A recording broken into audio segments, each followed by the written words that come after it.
आपने अगर एक्सेप्ट कर लिया, एक्नॉलेज कर लिया और आपकी गलती नहीं है, तो आपकी जब दूसरी वायलेशन आएगी ना, वो डायरेक्ट सस्पेंशन आएगी और उसका कोई पाथ फॉरवर्ड नहीं है। तो एक कंप्लेन वो 4000 दफा आई हो, कोई सी एक कंप्लेन आप बताएं कि लोग की गलती बहुत ज्यादा करते हैं। एसोसिएट है मुझसे ये पूछा था कि आप XYZ डेट को कराची क्यों गए थे, इनके पास IP की इतनी डिटेल्स वगैरह होती है। तो जो एजेंसीज जो है वो अकाउंट्स मैनेज करती हैं, वो भी उनसे मेन अकाउंट क्लाइंट से लेके खुद के पास जो है वो लॉग इन करके चला रहे होते हैं। अब अगर वो एक अकाउंट सस्पेंड हुआ तो उनके सब क्लाइंट्स के जो है वो अकाउंट सस्पेंड हो जाएंगे। अगर हम अकाउंट बना रहे हैं, जैसे भी हमने सिर्फ एक VPS और मैकी, कौन कौन सी चीजें जिसका हमें डेली बेसिस पे ख्याल रखना चाहिए? उसने रेफरेंस कंपनी रजिस्ट्रेशन नंबर की जगह रेफरेंस नंबर दे दिया था। Amazon ने क्या किया, वो टैब ही लॉक कर दिया और बहुत ही बड़ा अकाउंट था वो। इंटरव्यू भी आप VPS पे दे नहीं सकते, आपने जो है वो उस पे देना है आपका जो भी लोकल IP और लैपटॉप है। हमने क्या करते हैं कि हमने कस्टम शुरू करते हैं, वो यार वो जिस दिन कस्टम शुरू करा उस दिन वो जंग शुरू हो गई। आइडिया ले सकते हैं ChatGPT से, लेकिन उसका टेम्पलेट यूज करना मतलब अपने अकाउंट को खुद ही खराब करने के मतलब। अस्सलाम वालेकुम अवैस भाई, अरसलान भाई, कैसे हैं आप दोनों? वालेकुम सलाम, अल्हम्दुलिल्लाह खैरियत से, ठीक ठाक है अल्हम्दुलिल्लाह भाई, आप ठीक हैं? सब पहले तो आप दोनों का बहुत बहुत शुक्रिया। आज आप लोगों को बिठाने का जो मकसद था, मैं व्यूअर्स को बता दूं, जो मेरी आज की रिसर्च है, ईयरली तकरीबन 13,000 अकाउंट सस्पेंड हो रहे हैं कराची से, जो यानी कि पूरे पाकिस्तान से जो अमेजोन पे काम कर रहे हैं। तो आज का जो हमारा टॉपिक है ना, अमेजोन रीस्टेटमेंट। ये क्या होता है, जो अकाउंट सस्पेंड हो जाते हैं, टेक्निकली वर्ड से ये ज़्यादा चीज़ें भी बता देंगे आपको, उनको दोबारा रिकवर करने के लिए। तो आज हमारा फोकस होगा कि वो वजूहात को जानने की कोशिश करें कि किस किस वजूहात से अकाउंट जो है ना हमारे बंद हो जाते हैं। लेकिन आज भी को मैं मज़े की बात बताऊँ, मैंने आज भी चेक किया है, लोग आज भी पाकिस्तान से अकाउंट बना के, पाकिस्तानी पासपोर्ट पे अकाउंट बना के अपना कारोबार स्टार्ट कर रहे हैं और बहुत ही अच्छी अपॉर्चुनिटी आज भी मौजूद है हमारे पास। लेकिन आज ये कि अकाउंट बंद क्यों होते हैं, उसके ऊपर डिस्कशन चलेगा। तो सबसे पहले तो मैं अरसलान भाई के पास चलता हूँ। अरसलान भाई, थोड़ा सा बताएं कि कितने अकाउंट आपने रिकवर कर लिए है, क्यों ये अकाउंट इतना खतरनाक वाला काम ही शुरू किया, अकाउंट रीस्टेटमेंट वाला काम, और अभी आजकल क्या कर रहा है? अच्छा तहसीन भाई, मैंने स्टार्ट किया था इनिशियली, जो मैंने लर्निंग का प्रोसेस स्टार्ट किया था वो एक्सट्रीम कॉमर्स के पेज से ही किया था। सरसन अली जो है, तो लोगों की पोस्टें वगैरह मैंने देखी थी रीइंस्टेटमेंट के हवाले से, तो मैंने सिंस 2019 के एंड से ही ये स्टार्ट कर दिया था और टिल नाउ अल्हम्दुलिल्लाह have reinstated around 7,000 to 8,000 accounts. अच्छा, इसमें ये है कि मुझे खुद ये टाइपिंग, ये इस तरह की चीज़ें लिखना, जो स्टोरी टेलिंग होती है, वो मुझे बड़ा पसंद है। तो मैंने क्या किया कि उस चीज़ की जब मैंने उसको रिव्यू किया, चेक किया, उसके मुताबिक मैंने जो है ना उसकी स्टडी की, तो ये फील्ड मुझे बड़ा पसंद आया। इवन तो इससे पहले मैं शॉपिफाई कर चुका था, पढ़ चुका था, थोड़ा सीख चुका था PL, लेकिन वो मज़ा नहीं है जो रीइंस्टेटमेंट में था। इवन तो सबसे स्ट्रेसफुल काम है, लेकिन फिर भी करने में मज़ा आता है। और अगर मैं अवैस भाई की बात करूं, अवैस भाई, अगर आपने इतना खतरनाक काम क्यों सिलेक्ट किया? आपसे पहले भी मेरी कई दफ़ा मुलाकात हुई है, तो बड़े, या तो मुझे क्योंकि यूनिक भी आप देखते हैं, मुझे लगता है ना, जो रीस्टेट वाला काम होता है, क्योंकि अकाउंट ओपनिंग वाले बहुत हैं, LLC वाले बहुत हैं, ठीक है ना, कोई मतलब आपको LTD खोलनी है वो बहुत मिल जाएंगे, आपको प्रोडक्ट हंटिंग वाले मिल जाएंगे, PPC वाले मिल जाएंगे। लेकिन मेरी इन्फॉर्मेशन के मुताबिक, आई एम नॉट श्योर कि मतलब ये शायद 2 बंदे हैं हमारे पास जिनको मैंने एक साथ ही बुला लिया। तो आपने भी क्यों ये सेलेक्ट किया कि रीस्टेट वाला? इनका तो समझ में आया कि स्टोरी टेलिंग है, इनको स्टोरियां सुनाने का शौक है ना, तो आपने क्यों सिलेक्ट किया फिर? असल में मैंने जब जो है वो 2019 में ये जो है वो ई-कॉमर्स में अमेजोन की तरफ देखा, तो उसमें वो सारे जो है वो एक आवाम थी जो प्रोडक्ट हंटिंग और PL की तरफ जो है वो जा रही थी। अब उसमें जो है वो एक फ्लॉ था, जो मुझे जो है वो पैटर्न दिखा कि अकाउंट जो है वो लोगों के सस्पेंड होते हैं और उसका सॉल्यूशन जो है वो इतने लोग नहीं है, मतलब गिनती के कुछ लोग थे, वो भी, उनका भी इतना कोई अच्छा काम नहीं था या इस तरह से। अब जो मेन एजेंसीज थी वो जो है वो US बेस्ड या UK बेस्ड थी and they were charging very much hefty amounts. तो हमने जो है वो इसमें ये बता दे कितने अमाउंट चार्ज करती थी यार? वो तकरीबन आप यूँ समझ लें कि $5,000 to $10,000 उनकी स्टार्टिंग प्राइस होती है, और आज भी जो है वो इसी तरह से होता है। तो फिर जो है वो हमारी एजेंसी है इंसाइडियम के नाम से, और मेरा एक पार्टनर है, उसका भी नाम अरसलान है और वो लाहौर होता है। तो हमने जो है वो एजेंसी फॉर्म की और ये एक जो है वो समझे कि हमने सॉल्यूशन दिया कि हमारी जो कम्युनिटी ई-कॉमर्स की बहुत ग्रो कर रही थी उस वक्त, और वहाँ पे कोई इस तरह की सर्विस देने वाला बंदा नहीं था। तो अरसलान भाई भी जो है वो उसी टाइम पे जो है वो मार्केट में इन हुए थे, हम भी उसी टाइम पे मार्केट में, और ये हमारे बड़े अच्छे जो है वो दोस्त हैं उस टाइम से ही, तकरीबन 5 साल से।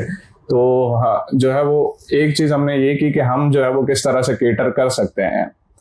तो हमने जो है वो एक मिनिमल चार्जेस जो है वो रखे हैं। अगर आप कंपेयर करेंगे बाहर की एजेंसी से, तो समझें कि एक हमने सॉल्यूशन दिया है कि सबके लिए जो है वो आसानी हो। और अकाउंट्स जो है वो ऑब्वियसली बहुत उस वक्त भी सस्पेंड हो रहे थे, और उस वक्त ड्रॉप शिपिंग जो है वो बहुत पीक पे थी। इंक्यूबेटर बन गए थे उस समय। बिल्कुल बिल्कुल 2019-20 में ड्रॉप शिपिंग बहुत, इवन दो 21 तक जो है वो पीक पे थी। अब तो जो है बस इतना चलता नहीं है, जो करना चाहता है वो 1-2 महीने सरवाइव करता है, तो वो इट्स डेड। तो ये जो है वो रीजन थी हमारी इसमें इंटर होने की सर्विस। मतलब आपने कहा कि एक यूनिक काम करना चाहिए। हाँ, आप लोग दिन में कितनी क्यूरीज आती होंगी? मुझे वैसे ही बस कोई भी बता दे, आप दोनों भी बता सकते हैं इस बात, क्योंकि मुझे लगता है कि लोग बहुत अभी भी गड़बड़ियां करते हैं। बिल्कुल करते हैं, क्यूरीज जो है वो हमारे पास आती रहती हैं, 5-10 क्यूरीज आती रहती हैं। अब इसमें ये होता है कि लोग खुद से जो है वो अटेम्प्ट करते हैं। अब देखें, एक चीज़ है कि एक बंदा उस डोमेन का एक्सपर्ट है, आपने पीपीसी करवानी है या आपने जो अकाउंट क्रिएशन करवाना है, तो आप उसके पास जाएंगे। इवन दो मैं अकाउंट क्रिएशन का मेरा काम नहीं है, मैंने खुद सर्विस ली कि भाई मुझे account create, even though sign up करना है, आपने कुछ करना नहीं है, तो लोग खुद जो है वो अटेम्प्ट कर लेते हैं। और अब तो ऐसा हो गया कि पहले होता था कि हम जो है वो फिर भी रिकवर कर लेते थे, अब तो ऐसा हो गया कि अगर क्लाइंट खुद से जो है वो कुछ कर लेता है तो वो एक वक्त आता है कि वो डेड हो जाता है अकाउंट, फिर उसके बाद हम भी जो है वो कुछ नहीं कर सकते।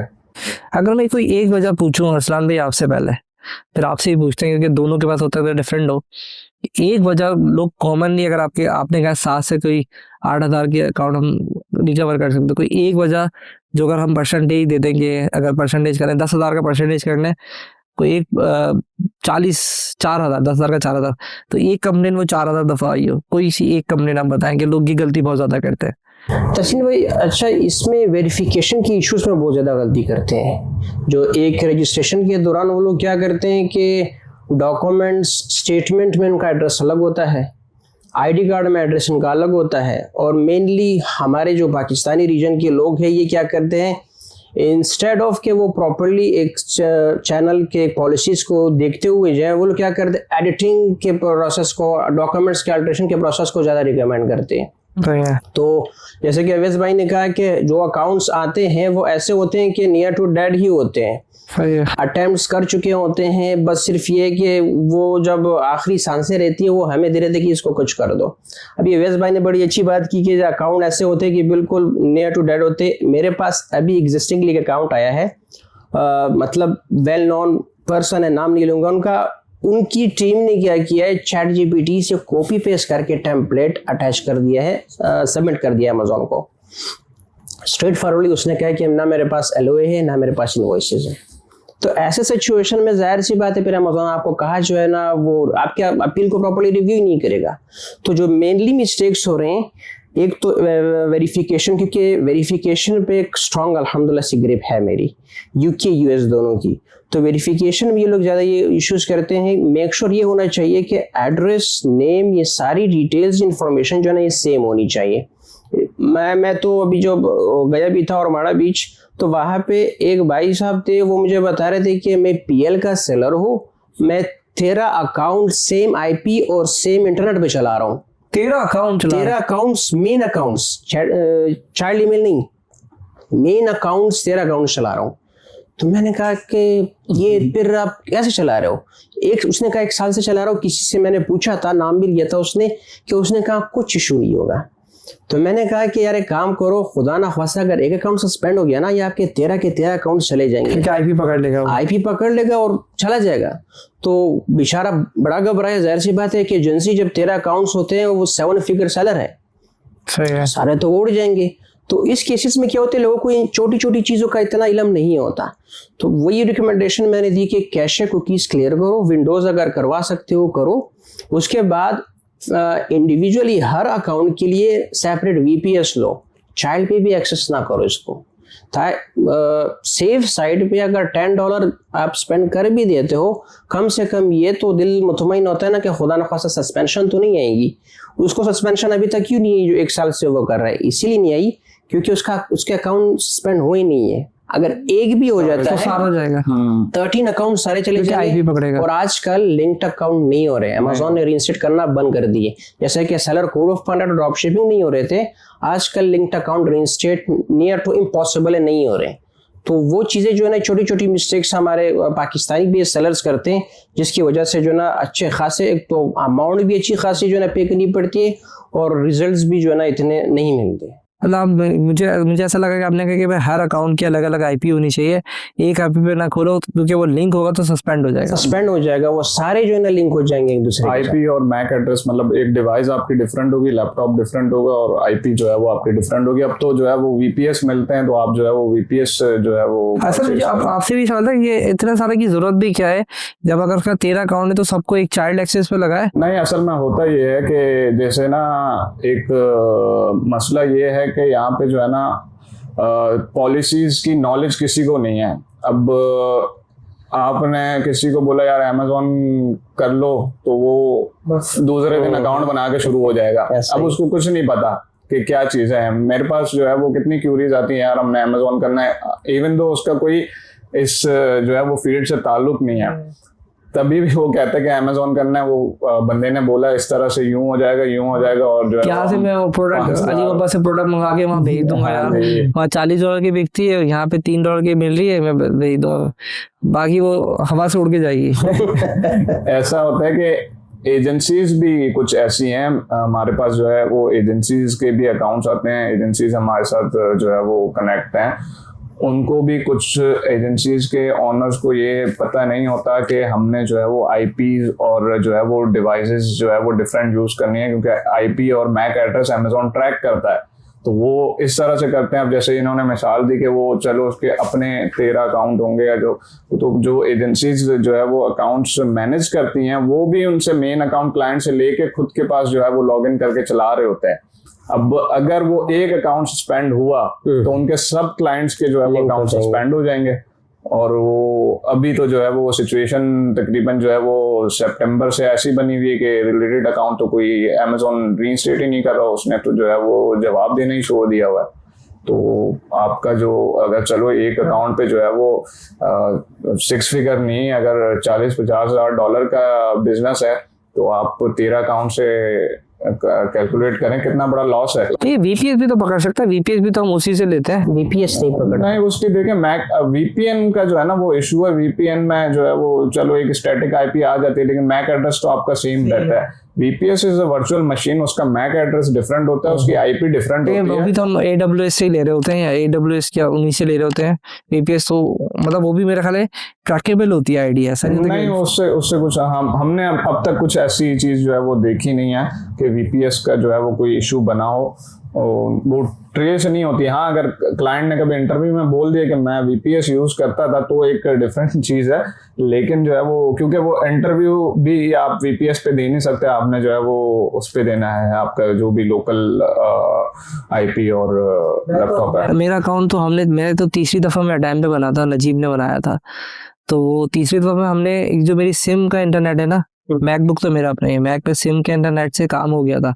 तो अब वो जब भी मैं लॉगिन करता हूँ तो सिम के इंटरनेट, वो तो मसला नहीं है ना। मैं हो सकता है लोग के दिमाग में आ रही बात, क्योंकि वो सिम, क्योंकि वो आईपी डिफरेंट हो गई है। हाँ, सिम के मोबाइल डेटा पे कोई इशू नहीं होता। मोबाइल डेटा वाली ये भी एक जुगाड़ है हमारा, जिससे एक अकाउंट चलाना है। जैसे तो $10 भी महीने के, अगर $15 भी जा रहे हैं, तो मैंने क्या किया कि वो मेरी यूफोन की सिम है, वो पहले कनेक्ट करता हूँ और फिर लॉगिन, अब तो मैं लॉगिन नहीं करता, मैं तो उसको दूर मेरे ख्याल जब से बनाए हैं।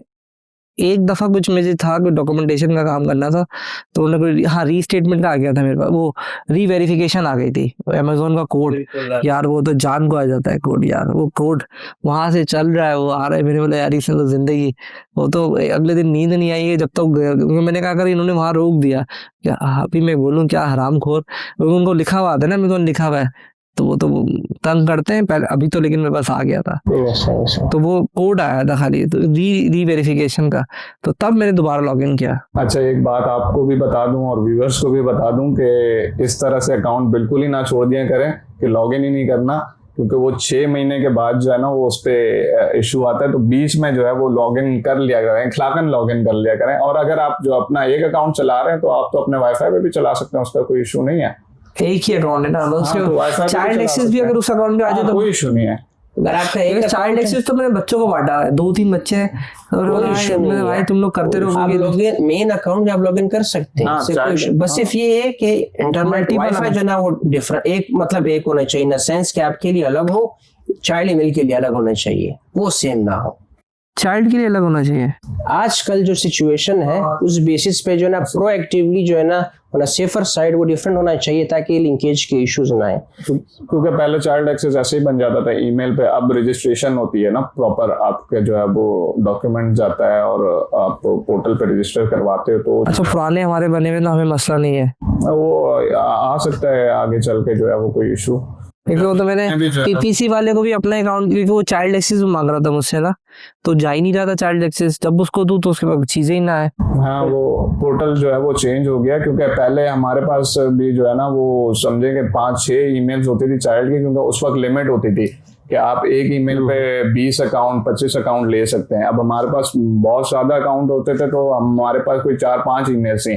अब इन्होंने ये किया कि लिमिट खत्म कर दी है, आप एक ईमेल पे मल्टीपल अकाउंट ले सकते हो, लेकिन आपने अपनी ईमेल जो है वो रजिस्टर करवानी है। आपकी आइडेंटिटी जो है वो उसमें जाती है, आपका जो है वो आईडी जो भी है पासपोर्ट वगैरह या आपने एनआईसी डालना है तो वो रजिस्टर होता है, तो फिर आपको जो है वो चाइल्ड एक्सेस ये एक और मिलता है। इशू है जो आ सकता है, ये तो मैंने भी डिस्कशन करके ही आया कि अब चाइल्ड भी एक्सेस चला रहे हैं क्योंकि चाइल्ड भी वेरीफाइड हो रहा है।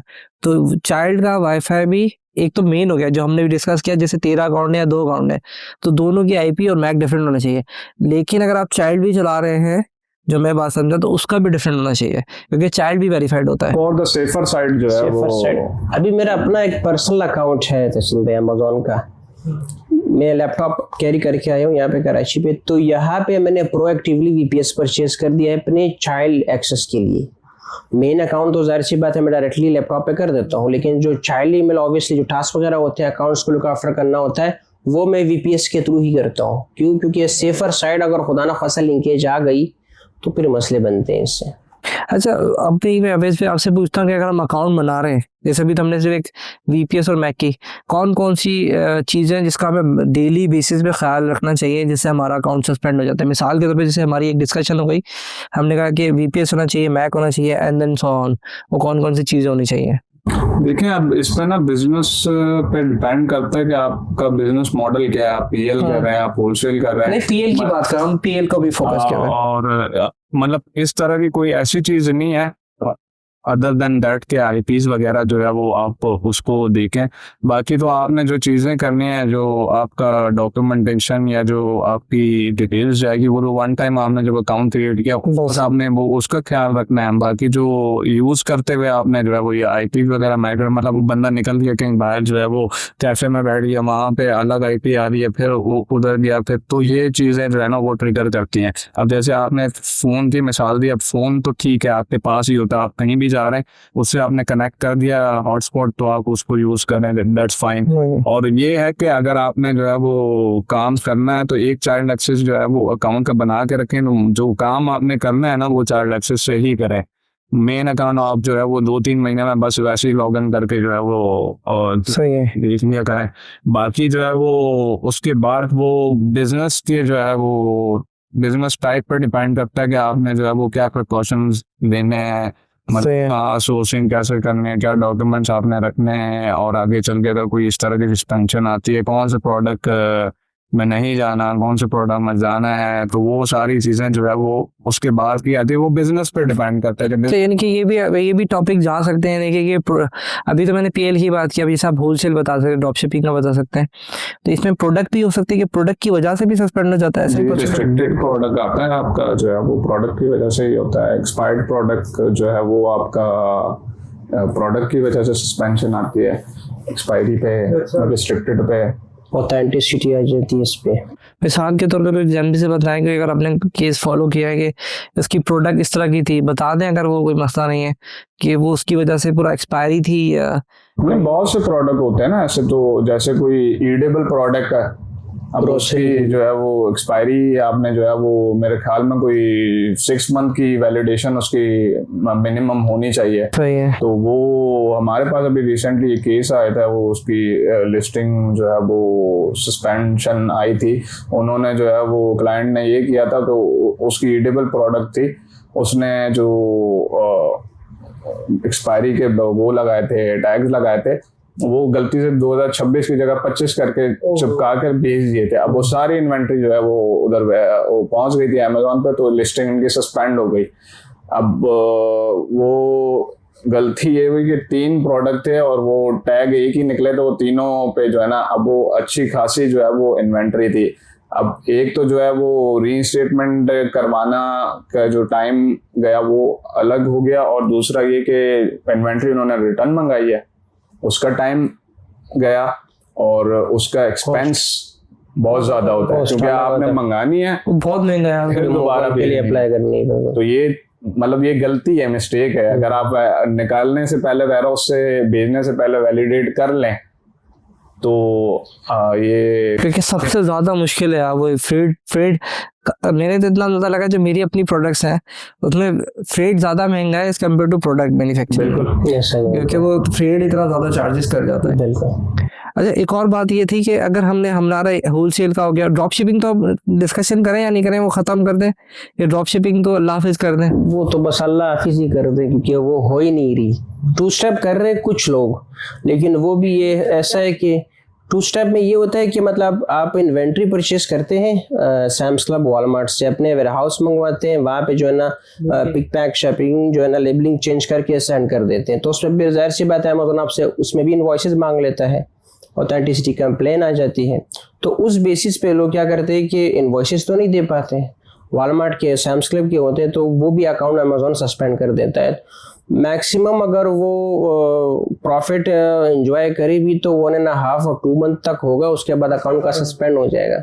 अच्छा, अकाउंट सस्पेंड और हेल्थ आती है उसके अंदर, एक बड़ा इंपॉर्टेंट सवाल मेरे दिमाग में भी आया एकदम, उसमें आ रहा होता है हेल्थ 2.5। ये अगर हम कोई भी गलती करें तो वो कंसिडरेशन उसमें आती है हेल्थ के साथ सस्पेंशन में, या वो कंसिडर नहीं करता? डिपेंड करता है। देखें, कुछ सस्पेंशन ऐसी होती है कि जो मेजर होती है उस पर डायरेक्ट आपको सस्पेंशन आएगी, उस पे हेल्थ का कोई ताल्लुक नहीं है। नहीं, हेल्थ का जब सस्पेंड हो गया तो हेल्थ तो वैसे ही आपको बढ़ा रहा होता है हेल्थ, मैंने कहा शायद हेल्थ मजबूत हो रही तो शायद लेवरेज देगा। नहीं, लेवरेज आपको नहीं मिलता। वो इन्होंने पहले जो है वो एक स्कीम निकाली थी कि इस तरह से जो है वो मेरे ख्याल में 2000 था, कितना था, और उसमें जो है वो आप एनरोल हो जाते हो, इनका एक एएच है ना, हाँ, एएच में एनरोल हो जाते हो, और उसके बाद जो है आपको अगर कोई सस्पेंशन आनी होगी या कुछ होगी तो वो आपको वार्निंग देंगे, 3 दिन 4 दिन इस तरह से कुछ टाइम पीरियड था ना। 200 का हेल्थ रेट।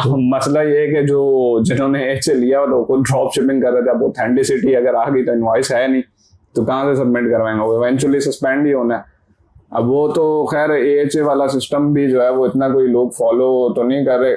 बाकी ये कि हाँ, कुछ ऐसी होती हैं जो वायलेशन आती है, उस पर क्रिटिकल होती है, वो अकाउंट हेल्प पे आती है, फिर वो आपने एड्रेस करनी या नहीं करनी, वो डिपेंड करता है केस क्या है, कि आप छोड़ दें उसे, फिर वो 180 डेज बाद रिमूव हो जाती है। अब अगर बहुत क्रिटिकल है तो फिर एड्रेस ज्यादातर उसमें मैंने देखा है कि अगर ट्रेडमार्क यूज कर लेते हैं या कोई ऐसा कीवर्ड करते हैं तो वो हेल्थ पे रिफ्लेक्ट करती है।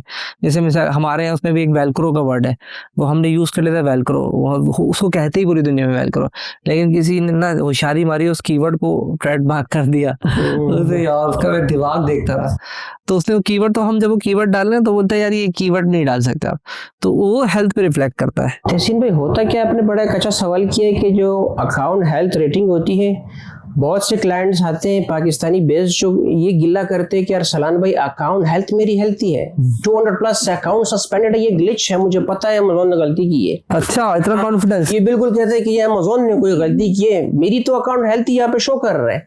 तो मैं उससे कैसे समझाऊं कि पॉलिसी कंप्लायंस में कुछ ऐसे पॉलिसीज होती है जिसकी वजह से अगर 400 के नीचे स्कोर आ जाता है तो आपको पहले आता है एट रिस्क, जब वो ज्यादा नीचे आ जाता है तो अकाउंट सस्पेंड हो जाता है। ठीक है। जो मेन अकाउंट सस्पेंशन होती है वो फिर डिफरेंट भी कंसीडर होती है। अकाउंट हेल्थ में आपके listing issues, restricted issues, expiry products, इसकी वजह से आपके अकाउंट हेल्थ रेटिंग गिरती है, डायरेक्ट अकाउंट सस्पेंड नहीं होता। मेरे पास अभी एक क्लाइंट आया था, यूके बेस्ड था, उसकी अकाउंट हेल्थ रेटिंग 80 थी, अकाउंट सस्पेंड हो गया था। तो जाहिर सी बात है वो तो घबराया हुआ कि यार अकाउंट हेल्थ रेटिंग 80 आ गई, अकाउंट सस्पेंड हो गया, सब कुछ करो। वहाँ पे मुझे पता था कि इस पे जो है ना वो मेन किसी दूसरे सस्पेंशन की वजह से नहीं आई, ये इसके पॉलिसी कंप्लायंस की वजह से अकाउंट हेल्थ रेटिंग गिरी है। वहाँ पे कुछ क्लिक्स ही क्लिक करने थे, एक्नॉलेजमेंट करने के बाद विद इन 24 आवर अकाउंट रिइंस्टेट हो गया था। तो अकाउंट हेल्थ के कुछ ये इश्यूज होती है, जो मेन सस्पेंशंस की होती है वो डिफरेंट उसकी इश्यूज होती है। इसके बेसिस पे हम लोग कुछ कंफ्यूज कर वो लिस्टिंग की वजह से भी कभी कभार मेरे पास भी आता है, लिस्टिंग के बाद वो जाके आप ये कीवर्ड हटा दें, कभी कभार उधर प्राइस आपका और आ रहा है तो वो भी हेल्थ पर आ जाता है। ऐसा ही ज्यादातर कीवर्ड पर आता है और उस पर आता है कि प्राइसिंग आपने अगर ओवर कर दी है तो प्राइसिंग के ऊपर आ रहा होता है। या फिर एक आता होता है कि यार जैसे हमने कोई चीज़ इन्वेंट्री पहुंची हुई है उसको लिस्टिंग को लाइव नहीं किया तो वो हेल्थ पर आ जाता है कि वो हेल्थ के ऊपर है। या फिर अगर कस्टम काम करा था मैंने एक दफ़ा, वो तो मैं तोबा कर लेना, माफ़ करे, वो हमने क्या करता है कि हमने कस्टम शुरू करते हैं और वो यार वो जिस दिन कस्टम शुरू करा उस दिन वो जंग शुरू हो गई। अच्छा, वो एक हमने हमारे यहाँ से शिप कर रहा था, हमने डिजाइन बना के हम भेज देंगे, क्या यार 3 दिन में तो पहुंच जाता है। अच्छा, वो तो दुबई में फंस गई, वहां उसने डाल दिया भाई मैं सस्पेंड, मतलब वो हेल्थ पे डाल दिया उसने, वो हेल्थ पे डिजाइन वो पड़ा। अच्छा, वो दुबई में शिपमेंट पड़ी है, अब उसको कैसे बताया? मैं तो उनके बेटा हमने पाकिस्तान से बना के भेजा है तो भाई ये कस्टम वाला जो काम है टाइम लगेगा पहुंचने में। खैर हमने क्या करा, उसको मैंने रिफंड भी किया, वो भी क्या, उसके बाद मैंने वो लिस्टिंग मैंने बनाई थी कोई 10,000 रुपये की बनाई थी, क्योंकि ना उसमें वेरिएशन चलती है कस्टम के काम में कि नाम ऐसा होना चाहिए, टेढ़ा होना, इट्स वेरी कॉम्प्लिकेटेड, वो बहुत ही उसमें डिटेल थी। उसके बाद मैंने सेलेक्ट करा और डिलीट मार दी मैंने लिस्टिंग। मैंने बोला भाई ये तो रिस्क नहीं लेने का, क्योंकि ना हम लोग नहीं कर सकते क्योंकि वो बहुत टाइमली डिलीवरी मांगता है।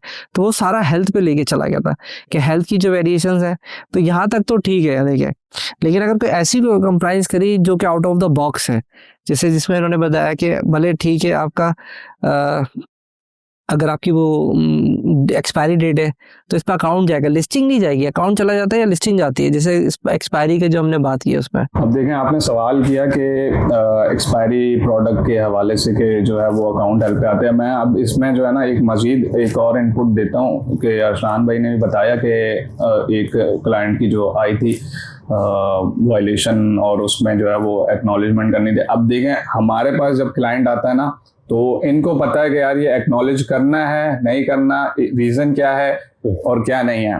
अब उन्होंने उस हिसाब से जो है वो किया होगा। हम भी इसी तरह से करते हैं कि एक्नॉलेजमेंट है, गलती की है या नहीं की, क्योंकि अक्सर ऐसा होता है, जैसे मैंने एक्सपायरी की मिसाल दी, आपने सवाल किया, उसमें यह था कि वो जो है हमने एरर में जो है वो हमने रीइंस्टेट करवाया कि जो प्रोडक्ट एक्सपायर नहीं है, मिस्टेकनली जो है वो लेबल हमारे गलत लग गए, तो हमने जो है वो दोबारा रिटर्न मंगा के उसमें जो भी चीज़ें करनी है, क्योंकि आपने अगर एक्सेप्ट कर लिया, एक्नॉलेज कर लिया और आपकी गलती नहीं है, तो आपकी जब दूसरी वायलेशन आएगी ना वो डायरेक्ट सस्पेंशन आएगी और उसका कोई पाथ फॉरवर्ड नहीं है, और एक्नॉलेजमेंट के बाद लिस्टिंग रीइंस्टेट नहीं होता। हाँ, और अगर उसके बाद दोबारा जैसे वही वायलेशन आ गई तो वो सेकंड वायलेशन में अकाउंट जो है ना रिस्ट्रिक्टेड में या इस तरह से होता है। हमारे पास एक क्लाइंट काफ़ी टाइम से जो है वो हमारे साथ ही था, उसकी जो है वो हम अकाउंट हेल्थ मैनेजमेंट कर रहे थे कि कोई जो है वो चीज़ें, तो वो हमारे पास जो है वो मंथली उस पर रिटेंशन भी था, तो उसकी सारी चीज़ें हम देखते थे। तो वो बेसिकली जो है वो एक बड़ा सेलर था, ऑथोराइज सेलर था, उसका जो है वो वॉचेस का शोरूम था इन कनाडा में, और वो डायरेक्ट ब्रांड से लेता था और वो अमेज़ॉन पे भी बेचता था और जो है वो उसका स्टोर भी था। तो अगर कोई इस तरह की ऑथेंटिसिटी कंप्लेन आती थी या कोई भी इस तरह होता तो कोई इशू नहीं होता था कि हमारे पास जो है वो सारी चीज़ें जो है वो सर्टिफिकेशन भी हैं, इनवॉइसेस भी हैं, लेटर ऑफ ऑथराइजेशन भी हैं, सब कुछ है। अब हुआ ये कि उसके अकाउंट पे सडनली एक सस्पेंशन आई, तो वो रिस्ट्रिक्टेड पॉलिसी वायलेशन पे उसका जो है वो अकाउंट पूरा सस्पेंड हो गया। अब वो हमें तो नोटिफिकेशन से समझ में आ जाता है कि ये सेकंड वायलेशन है, फर्स्ट वायलेशन है, क्या है।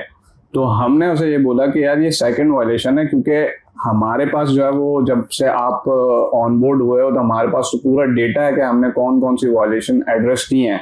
तो ये हमारे पास आने से पहले या आपने खुद एक्नॉलेज किया है उसको रिस्ट्रिक्टेड को, या आपकी किसी टीम मेंबर ने जो है वो एक्नॉलेज किया है, तो वो जो है कह रहा था मुझे तो याद नहीं है क्या कौन से प्रोडक्ट रिस्ट्रिक्शन आई थी या क्या, अब वो एक्नॉलेज तो कर लेते हैं, वो बोलते हैं कि यार चलो ये हट गया है, हेल्थ अच्छी हो गई, हमने जो है वो कर लिया काम, लेकिन वो बाद में जो है वो बहुत अफेक्ट होता है उस पे अकाउंट पे। अब उसके जो है वो मेरे ख्याल में कुछ 30-40 हज़ार डॉलर जो है वो अकाउंट में पड़ा हुआ था, वो भी फ्रीज हो गया, अकाउंट जो है वो अलग सस्पेंड हो गया। उसका जो है वो एक बिजनेस था ना, मंथली उसका भी रेवेन्यू आ रहा, उसका प्रॉफिट आ रहा, तो पूरा बिजनेस जो है वो विद इन नाइट जो है वो खत्म हो गया। तो ये चीजें हैं कि आप जो है वो एक हमारी नजर और क्लाइंट की नजर या कोई भी बेच रहा है उसकी नजर में फर्क है। यहाँ तो ये बात है कि पहले आपसे अगर अकाउंट बना रहे हैं तो पहले आपसे कांटेक्ट कर लें, किसी भी किस्म की वैल्यूएशंस आ रही था कि आप उसको देख लें। बिल्कुल ऐसे ही हम जो है वो ये इसी तरह से जो है वो अकाउंट्स ऑन बोर्ड करते हैं, जो बड़े अकाउंट होते हैं जिनके पीएल चल रहे होते हैं, बिजनेस चल रहे होते हैं, कि भाई आपका जो है वो हम ऑन बोर्ड कर देते हैं, हमारी जो है वो इस तरह से जो है वो फीस हैं, और मतलब अकाउंट पर डिपेंड करते हैं कितना सीवियरिटी का उसका काम है, कितनी लिस्टिंग्स हैं, ये सारी चीज़ें। तो फिर उसके अकॉर्डिंगली अगर कोई ऐसी चीज़ आती है तो फिर हम उसको अपने हिसाब से ही लेके चलते हैं। और अगर कोई इस तरह की चीज़ हो जाती है कि जिसमें जो है वो आपको एक्नॉलेजमेंट करनी है, तो हम उसको बोलते हैं कि भाई अब ये चीज़ें ना करना, क्योंकि अब अगर आपने ये चीज़ें की तो आपका हम भी नहीं कर सकते, क्योंकि एक हमारी भी लिमिट है। तहसीन भाई, बात ये दरअसल के सस्पेंशन जो है ना पार्ट ऑफ सेलिंग है, चाहे जितना भी आप सेफेस्ट वे में चले जाए ना, सस्पेंशन आनी है। सही है। मेन चीज क्या है, जो रिएक्टिविटी और अकाउंट का बटन होता है ना, वो अगर फ्रेश हो तो उस अकाउंट को रीइंस्टेट जल्दी किया जा सकता है, रीइंस्टेट जल्दी किया जा सकता है, क्योंकि उस पर ज्यादा अटेम्प्ट्स नहीं हुए होते। हमारे लोग क्या करते हैं, बस आजकल चैट जीपीटी है, जेमिनाई है, इससे कॉपी पेस्ट टेम्पलेट मार के जो ना सबमिट करते हैं। अभी एक अकाउंट मेरे पास आया था, 19 सबमिशंस हुई थी उस पर। अगर 20 हो जाती है तो रिएक्टिवेट और अकाउंट का बटन जो ना वो गायब हो जाता है, मतलब सबमिट नहीं कर सकती, फिर एस्केलेशन करनी होती है, कॉल करनी होती है, उसके बाद जो ना वो अलाउ करते हैं। तो मैंने उससे पूछा कि जो लास्ट 3 सबमिशंस आपने की है, पहले क्या होता था कि पहले जब हम सबमिशन करते थे अमेजोन लास्ट सबमिशंस को देखता था, जो जिसकी वजह से अकाउंट सस्पेंड, मतलब जो रिसेंट सबमिशन की है। आजकल अमेजोन प्रीवियस सबमिशंस को भी देखता है, 2-3 सबमिशन के पुराने सबमिशन में इसने क्या कहा है, हिस्ट्री देखता है, न्यू में क्या कहा है इसने, ये 3-4 सबमिशंस देखते हैं। तो जब मैंने उससे पूछा कि ये जब 19 सबमिशंस आपने की है, ये कहाँ से की है, किसी सर्विस प्रोवाइडर को आपने जो है हायर किया, तो उसने कहा नहीं, ये सारी मैंने चैट जीपीटी से कॉपी पेस्ट करके की। मैंने ऑन द स्पॉट कह दिया कि भाईजान इस अकाउंट का कोई हल नहीं है, ये जो एक रहता है ये भी चैट जीपीटी से कर दो, ये तो इम्पॉसिबल है कि रीइंस्टेट हो। या तो हो जाएगा या नहीं होगा, या तो होगा ही नहीं, क्योंकि जब इतने अकाउंट से आप अपील कर देते हो, वो भी जेनेरिक टेम्पलेट्स होते हैं, कॉपी पेस्ट, वो चैट जीपीटी को भी आपने उस एल्गोरिथम सिस्टम को देखते हुए आपने ट्रेन करके आइडिया ले सकते हैं आप चैट जीपीटी से, लेकिन उसका टेम्पलेट यूज करना मतलब अपने अकाउंट को खुद ही खराब करने के मतलब। असल में वो चीजें बैकग्राउंड में क्या है, अकाउंट तो वो चेक नहीं करता ना, आप तो उसे बोलोगे कि यार मुझे दे दे। अब हम जब देखते हैं तो हम फिर क्लाइंट से काफ़ी क्वेश्चन करते हैं कि यार ये क्या किया था, ये कैसे किया था, ये जो सस्पेंशन आई है उसके अकॉर्डिंगली हमारे क्वेश्चन होते हैं, हिस्ट्री हम देखते हैं, फिर अकाउंट हम चेक करते हैं, तो फिर हम उसके अकॉर्डिंगली जो है वो सारी चीज़ें प्रिपेयर करते हैं। अब आप मिसाल ले लें कि इंटरव्यू करना कोई रॉकेट साइंस है कि आपका अमेजोन में आया आप, तो अब जो है वो ऐसा है कि जो सस्पेंशन वेरिफिकेशन की आ रही है या रिव्यू में अकाउंट जा रहे हैं, उसमें भी अमेजोन जो है वो इंटरव्यू की, जैसे हमारे पास काफ़ी अभी रिसेंटली जो है वो इंटरव्यू स्केड्यूल हुए हुए, हमारी ट्रेनिंग चल रही है क्लाइंट्स की। अब होता ये है कि क्लाइंट डायरेक्ट बैठ जाता है इंटरव्यू पे, बिल्कुल। अब उसको पता नहीं है कि अकाउंट में क्या क्या जो है वो आपने ब्लंडर किए में, आपका जो है वो कुछ अलग है, कार्ड किसी और का लगा हुआ है, बैंक किसी और का लगा हुआ है, कुछ जो है वो ऐसी चीज़ें हैं जो ट्रिगर कर सकती हैं, कोई बिजनेस मॉडल में ऐसी चीज़ें हैं।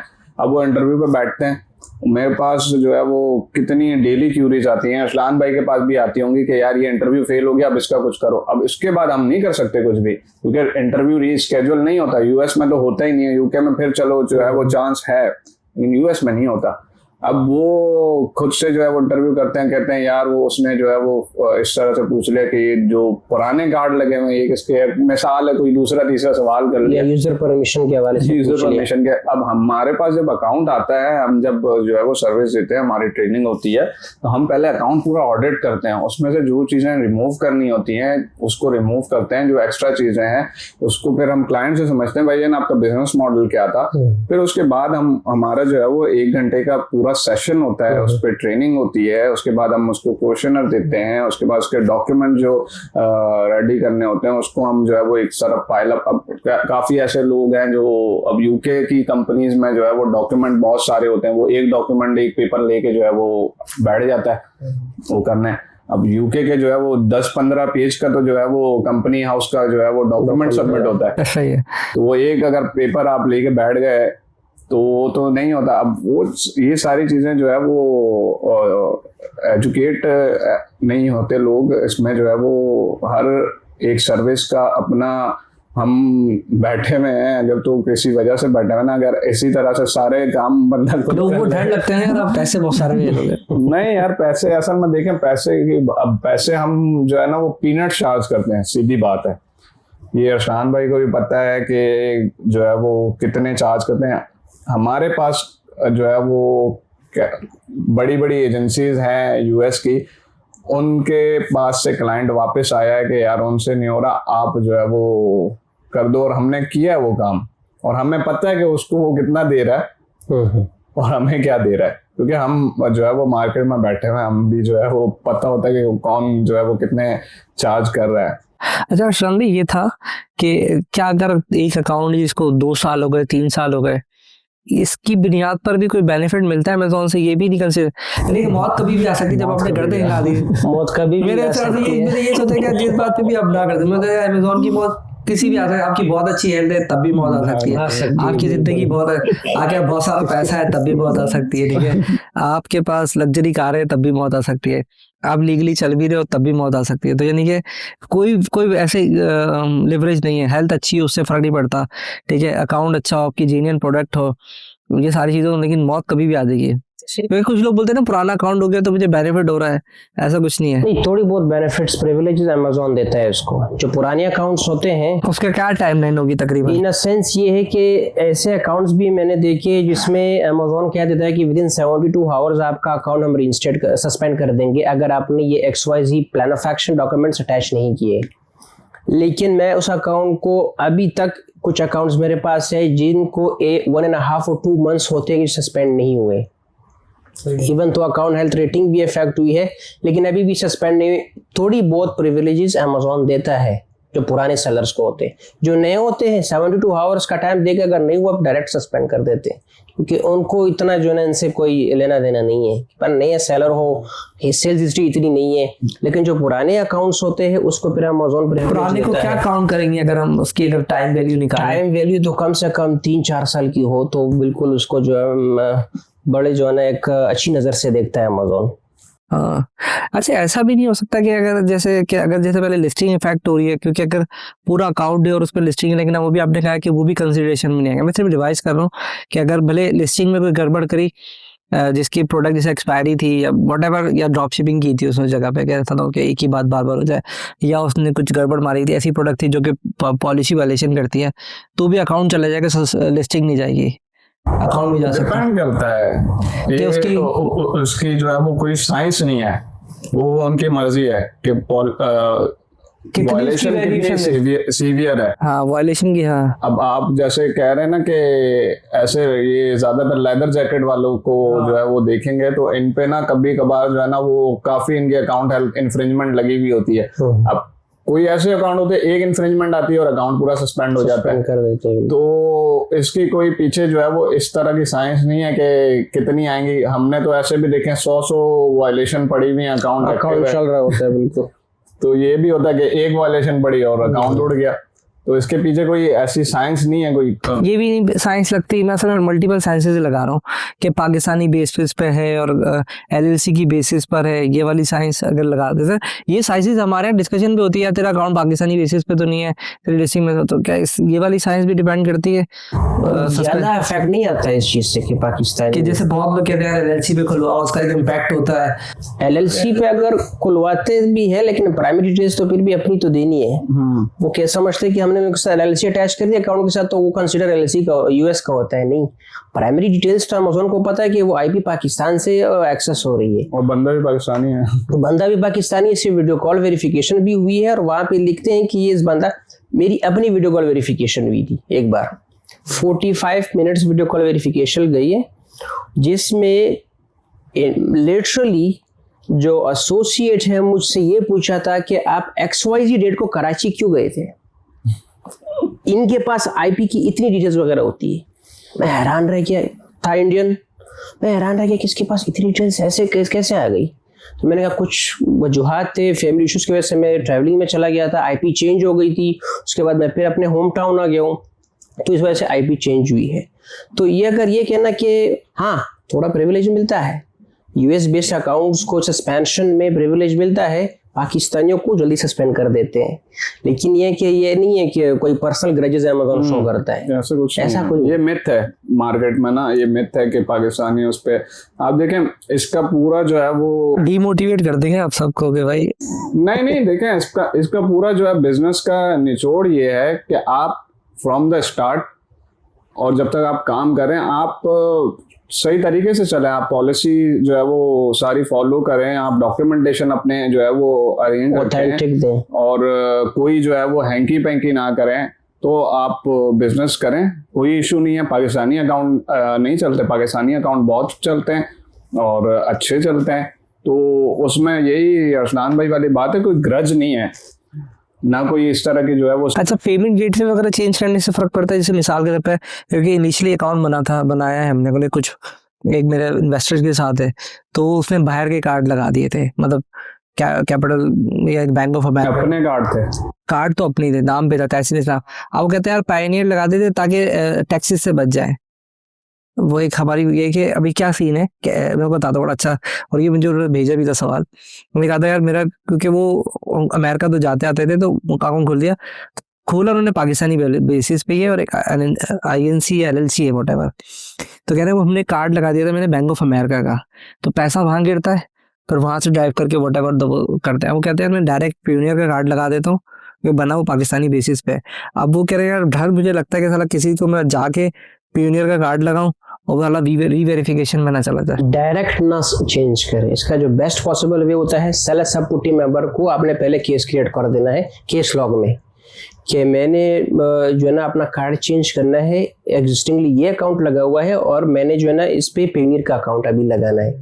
तो जब इस तरह करते हैं तो फिर आपके पास प्रूफ होता है। अभी जो सिनेरियो आपने जो डिस्कस किया है, इसी तरह का अकाउंट मेरे पास आया है, $54,000 स्टक है, अमेज़न ने होल्ड किए हुए, क्योंकि कार्ड इसने डायरेक्टली चेंज कर दिया था, पाकिस्तानी बेस्ड कार्ड था, उसने जो यूएस का लगा दिया, चार्जिंग मेथड में ना, हाँ वो वहां पे लगा दिए, और डिपॉजिट मेथड पे भी कह रहा था कि क्योंकि पेनियर का भी मेथड का कह रहे हैं, चार्ज और डिपॉजिट दोनों का कह रहा है, क्योंकि पेनियर पे तो दोनों काम हो जाते हैं ना, दोनों पे ही प्रोएक्टिवली अपना ये करना है कि पहले सेलर सपोर्टिंग मेंबर और के साथ केस क्रिएट करना है, ताकि जो है ना कोई इशू। अभी इनके $54,000 स्टक है, फंड्स फिलहाल फंड्स होल्ड किए, अगर प्रॉपर्ली नहीं बताया क्या कि क्यों चेंज किया गया, क्या रीजन थी, अकाउंट सस्पेंड होगा उससे। उसकी डेली की सेल्स $2,000 to $3,000 है, पाकिस्तानी बेस अकाउंट है, लेकिन उसने यूएस का अकाउंट अटैच कर दिया था। होता नहीं है, लेकिन फिर भी वो कहते हैं ना कि अफसोस से एहतियात बेहतर है। एक केस कितना टाइम लगेगा, 2 मिनट ही लगेंगे केस लॉ क्रिएट करने में, तो वो क्रिएट कर देना जरूरी है, आपके पास एक प्रूफ हो जाएगा, प्रूफ हो जाएगा, इशू आता है कोई तो वो बता देंगे। अच्छा, ये चीज इसमें किसी ने लिस्टिंग में भी कहा था कि कोई ऐसी प्रोडक्ट बेच रहे हैं अगर आप, तो आपने लिस्टिंग क्रिएट करने के बाद टिकट डाल देना है।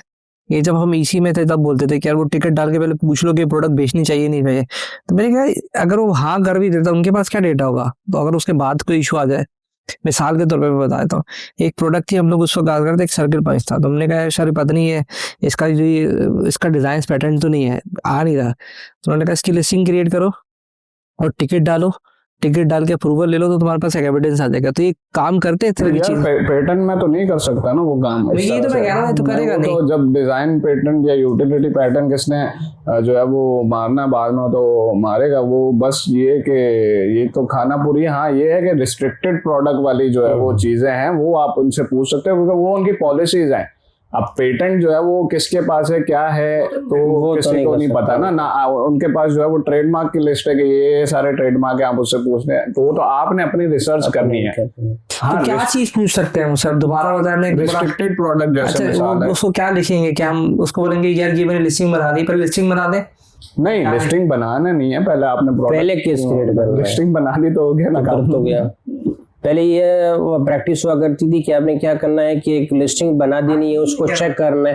आजकल हो गया, अब नहीं होता। आजकल क्या होता है तहसील भाई, मैनेज इन्वेंट्री में चलो आपने लिस्टिंग क्रिएट कर दी ना, उसके बाद डिलीट कर दिया, उस पे सस्पेंशन आजकल आ रही है। ऐसे अकाउंट्स है जिसको 2.5 से 3 साल हुए सिर्फ लिस्टिंग की थी, चेक करने के लिए जो प्रैक्टिसेस हमें बताए गए थे उस पे अकाउंट सस्पेंड हो गया। चलो एक तो ये फैक्टर है। आजकल अनगेटिंग पे भी सस्पेंशन आ रही है। बिल्कुल, ये क्या चीज है? अनगेटिंग नहीं होती, एक कैटेगरी को अनगेट करने के लिए आप अप्रूवल के लिए रिक्वेस्ट करते हैं कि सेलिंग एप्लीकेशन अप्रूवल की बात कर रहे हैं? नहीं, जैसे जो है वो एक कोई ब्यूटी प्रोडक्ट है या इस तरह से कोई कैटेगरी जो है ना वो गेटेड होती है, तो आप अमेज़न से अप्रूवल लेते हो कि यार मुझे ये बेचना है, आप उसको जो है वो सर्टिफिकेशन या जो भी चीजें इनवॉइसेस वगैरह सारी चीजें आप उसको देते हैं और उसको वो आपको अप्रूवल देता है तो वो आपके लिए कैटेगरी जो है वो ऑन करता है। अब पहले होता ये था जो हमें जो है वो प्रैक्टिस समझाई गई थी पहले कि लिस्टिंग क्रिएट करके फिर कर देते हैं हम। तो उस वक्त ये होता था कि जब तक आपकी इन्वेंट्री जाती नहीं है, लाइव नहीं होती, तो आपके अकाउंट में वो काउंट नहीं होती लिस्टिंग। अब ये है कि आपने अगर बना भी ली ना, अगर आपने बस चेक करने के लिए बनाई है, अगर आपने 1 घंटे के लिए भी बनाई या 10 मिनट के लिए भी बनाई, अगर वो ट्रिगर होनी थी तो वो आ जाएगी। अब वो आपसे इनवॉइस मांग लेगा, आपके पास इनवॉइस होगी नहीं, तो जब हमने खरीदी नहीं तो आपने लिस्टिंग क्यों की? वो ये कहते हैं मेन चीज यही है, ये पॉलिसी है अमेज़न की कि आपके पास पहले इनवॉइसेस होनी चाहिए, पेमेंट प्रूफ्स होनी चाहिए, उसके बाद आप लिस्टिंग करें। तो ये जो गेटेड वाली बात जो मैंने की, इसमें ये कि क्लाइंट कह रहा था कि सिर्फ मैंने लिस्टिंग की, कोई सेल ही नहीं किया। जब मैंने ऑडिटिंग की पूरे अकाउंट्स की, इनवॉइस भी निकल आई, वो खुद उसने एडिट की थी और उसने अप्लाई किया था कैटेगरी एंड गेटिंग के लिए। सही है। तो मैंने कहा देखो हमारी मिसाल ऐसी जैसे कि डॉक्टर वकील, हमसे अगर बात छुपाओगे सीधी सी बात है नुकसान तुम्हारा ही होना है, हमारी मेहनत जाया होगी सीधी सी बात है, लेकिन नुकसान तुम्हारे अकाउंट का ही होना है। लेकिन अभी आपको मैं हमारी प्रोडक्ट डिस्क्लोज नहीं कीजिएगा, हमारा देखिए हम तो कहते हैं मैन्युफैक्चर हमने अपना डाला हुआ है। जी, तो इसमें तो हमारे पास इनवॉइस नहीं होती है। नहीं, आप मैन्युफैक्चर हो ना, तो आप सबसे पहले जो है वो एक सेफ साइड ये होता है, हम सबको मशवरा देते हैं कि आप जो है ना वो ट्रेडमार्क रजिस्टर करवा लें। वो तो किया वो तो देखिए डिजिट ईएमबी के नाम का जो हमारा ट्रेडमार्क है वो आप जो है वो अपने अकाउंट के ऑनर और आपका जो ब्रांड है ना, आप उसके अथोराइज जो है वो सेलर है। सही है। तो होती 2 चीजें हैं, जब आप के पास जो है वो ऑथेंटिसिटी की सस्पेंशन आती है तो वो या इनवॉइस मांगता है या लेटर ऑफ अथोराइजेशन मांगता है।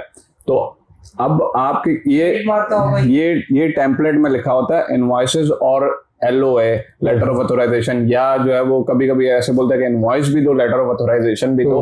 अब उसमें ये इस तरह से होता है, हमारे पास आती है सस्पेंशन जो है वो इस पे PL के भी, तो हम फिर उस पे जो है वो सारी चीजें गैदर करके ट्रेडमार्क के साथ जो है वो हम अपील करते हैं कि we are the owner of this brand. हम किसी से जो है वो नहीं थे, हम खुद मैन्युफैक्चरर हैं और हमारे जो है वो ये अपना ब्रांड है, ये हमारा ट्रेडमार्क है। तो वो तो ट्रेडमार्क की 4 साल से वो प्रोसेस पे पड़ा हुआ है। नहीं, आपके पास वो होता है ना, उसका एक नंबर प्रूफ होता है, उससे काम चल जाता है। बिल्कुल आपका वो उस पे ब्रांड रजिस्ट्री भी तो मिल गई है। हाँ, तो बस वो भी आपके पास ब्रांड रजिस्ट्री तो हुई भी अकाउंट के ऊपर। तो हमें ऐसा चाहिए था कि इनवॉइस की आप बात कर रहे थे, जैसे बार-बार वो तो किसी और पे काउंट नहीं होती, मैन्युफैक्चरर पे या ब्रांड ओनर पे इनवॉइस काउंट नहीं होती। होलसेल की जो अकाउंट्स बड़ा इंपॉर्टेंट सवाल है वैसे देखा जाए तो। बहुत सारे लोग ये अभी तक हम इनवॉइस पे कर रहे हैं, लेकिन जिसका अपना ब्रांड है, बहुत सारे पाकिस्तान में देखे इनके अपने ब्रांड है। ये आपने अच्छा सवाल किया। इस पे एक और चीज याद आ गई, लेदर जैकेट वाले जो है इनके अपने मैन्युफैक्चर।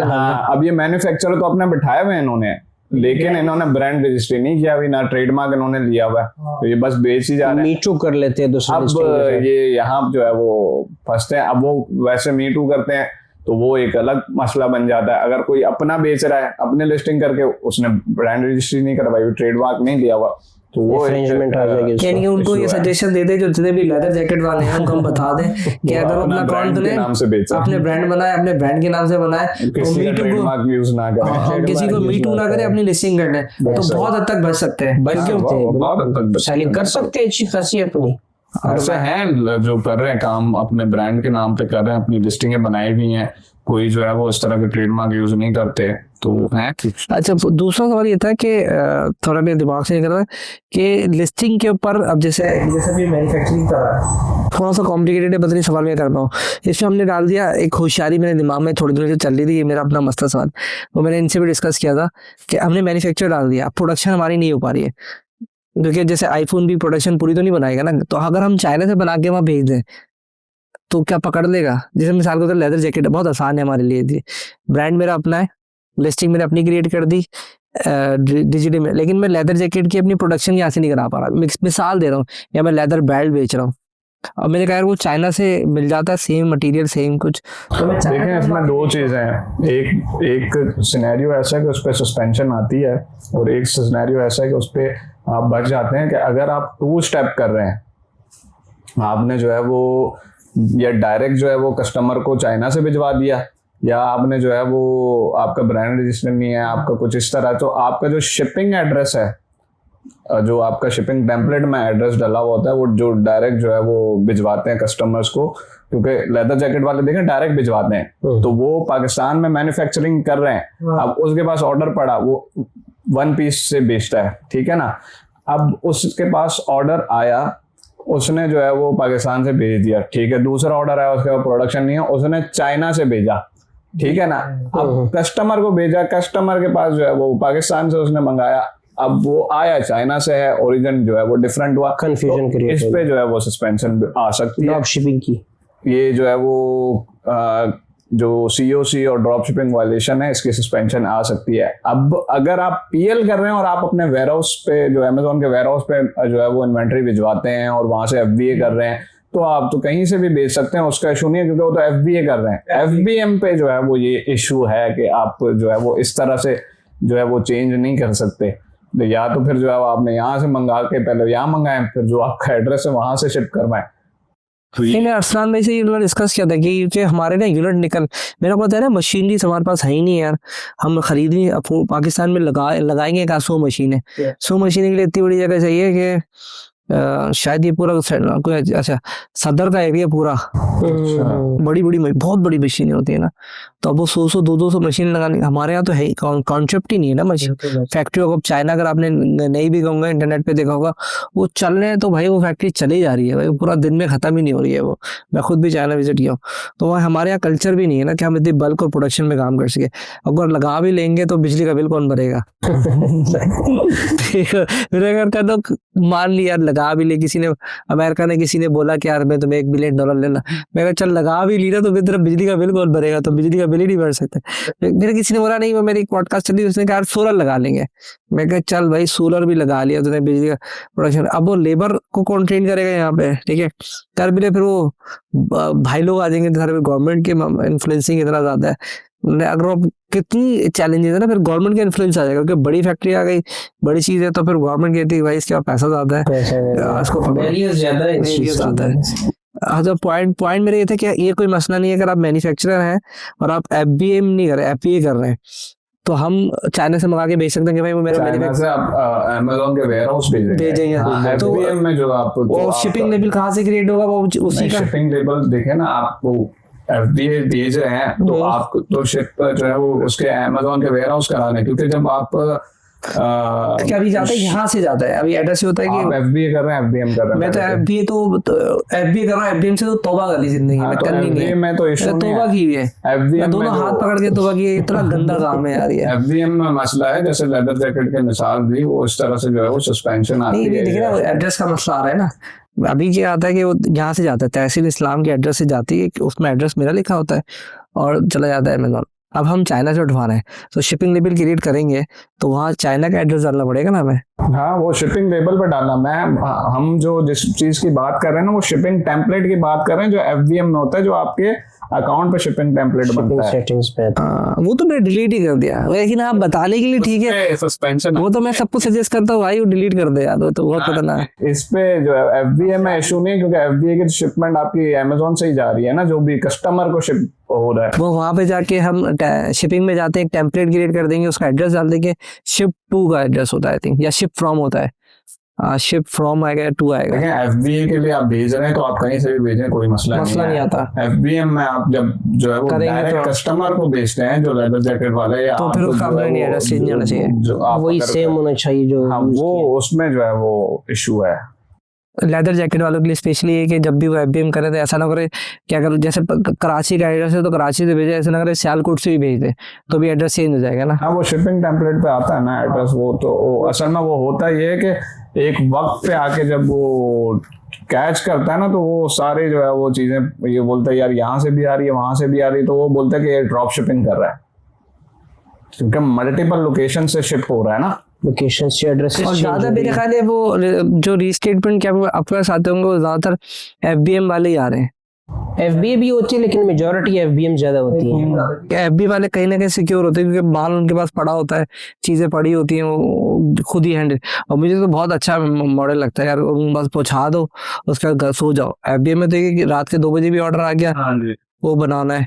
और दूसरा ये कि फिर अमेजोन आपके सर पे खड़ा रहता है डंडा लेके। सही है, मैं खुद रिकमेंड करता हूँ FBA सेफेस्ट मॉडल है, उसके थ्रू जाना चाहिए। और अगर कंपैरिजन निकालें, अगर आपने जितने भी रीस्टेट किए हैं, आपसे तो गए आपसे एक सवाल कर लेते हैं, तो ज्यादातर FBA के आते हैं सस्पेंडेड या FBM के सस्पेंडेड आते हैं? FBM ऑब्वियसली ज्यादा आता है, क्योंकि जो है वो लोगों को जो FBM कर रहा है ना, उसमें काफी परसेंटेज ऐसी होती है कि उन्होंने शॉर्टकट कोई लगाना होता है कि फौरन जो है वो पैसे बन जाए, ऑर्डर उठा लिए, यूं कर दिया, ऐसे कर लेंगे, वैसे कर लेंगे, यूं कर लेंगे, तो उसमें जो है वो सस्पेंशन आ जाती है।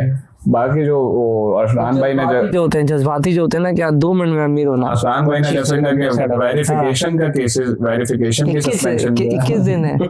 अच्छा, फिल्म में 21 दिन थे ना, 21 दिन में पैसा डबल, वहाँ 25 दिन, 21 दिन में पैसा डबल। तो वो क्या बताए ना बताए, उन्होंने कुछ आपकी तरह कहते मैं मजाक में ले गया। वेरिफिकेशन की जो है वो चीजें सस्पेंशन ज्यादा है, जैसे वो हमने पहले बात की ना, उसका रेशियो ज्यादा है, क्योंकि वो काफी चीजें जो है ना वो क्लाइंट उसमें करते हैं, एड्रेस डिफरेंट होता है, जैसे बता रहे थे स्टेटमेंट बैंक को ये अलग लगा हुआ है, कार्ड मामू का लगा हुआ है, तो ये सारी चीजें जो है ना वो हैं। अच्छा, यहाँ पे जो है ना तहसील भाई, जो UK वाले जो अकाउंट्स होते हैं, हमने इस चीज को डिस्कस नहीं किया, और मुझे मेजॉरिटी जो अकाउंट्स आते हैं UK की सस्पेंशन, जिसको हम कहते हैं KYC या पेमेंट अकाउंट वेरिफिकेशन, इसमें क्या करते हैं अमेज़न आपके थोड़ा शुरू से बताएं कि अकाउंट जो UK से क्रिएट हुआ वो, या जो जिन्होंने अकाउंट पाकिस्तानी बेस पे बनाया, पाकिस्तानी बेस्ड पे UK वाले सेलिंग वहाँ कर रहे हैं, मतलब या क्या मतलब ये अकाउंट UK मार्केट प्लेस में बेच रहे हैं। हाँ, जब वहां पे बेच रहे, KYC इनकी आती है पेमेंट अकाउंट, और उनकी नजर जो पाकिस्तानी बेस्ड अकाउंट्स होती है उनको डबल मॉनिटर करते हैं, क्योंकि इनको पता है कि इन्होंने जुगाड़ी रास्ते बड़े अख्तियार किए। तो यहाँ पे हमारे जो लोग गलतियाँ क्या करते हैं कि KYC जो है ना शॉर्टकट निकालने के लिए वो डॉक्यूमेंटेशंस अल्टरिंग की तरफ चले जाते हैं। होता क्या है कि जब आप हम डॉक्यूमेंट्स सबमिट करते हैं, वो होता है आइडेंटिटी वेरिफिकेशन इंफॉर्मेशन टैब में, सेटिंग्स, बिजनेस, उसके बाद आइडेंटिटी इंफॉर्मेशन की टैब आती है।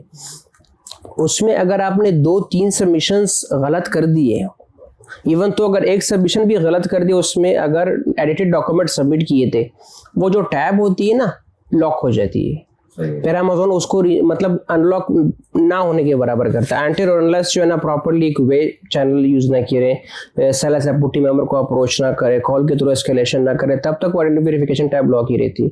तो इस केस में क्या करना है कि प्राइमरी जो डिटेल्स है आपने वही देनी है जो आपके पास आपने एड्रेसेस और नेम वगैरह डाले हैं। मेरे पास अभी पाकिस्तानी बेस्ड अकाउंट आया था जिसने LLC कंपनी पाकिस्तानी अटैच की थी। उसने गलती क्या की, कंपनी रजिस्ट्रेशन नंबर की जगह उसने अपना एक टैक्स जो FBR का टैक्स फाइल होता है वो भी मेरे साथ शेयर किया था। उसने रेफरेंस कंपनी रजिस्ट्रेशन नंबर की जगह रेफरेंस नंबर दे दिया था।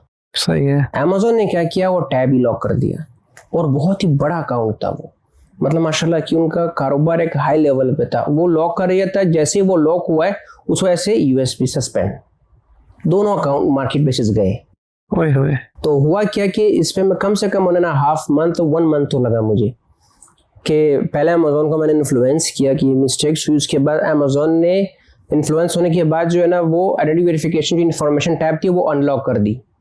उसके बाद मैंने सबमिशंस की, जो रेफरेंस नंबर था कंपनी रजिस्ट्रेशन नंबर का वो मैंने प्रॉपर्ली पुट किया, डॉक्यूमेंट्स उसके नीचे जो है ना डॉक्यूमेंट्स का ऑप्शन आता है वो अटैच की, कंपनी रजिस्ट्रेशन एक्सट्रैक्ट वो अटैच की। वो सबमिशन करने के बाद 10 से 15 दिन रिव्यू में रहा, उसके बाद जाके अकाउंट रीइंस्टेट वेरीफाई हुआ है। अच्छा, अगर ये भी गलती हुई कि अगर वो डिफरेंट कंट्री में बेच रहा है और एक ही कंट्री में भी मसला है तो तीन हो जाता है। हाँ, कभी कभार जो है एल्गोरिथम उसको पकड़ लेता है, कुछ ऐसे तीनों जगह से फेंक देगा।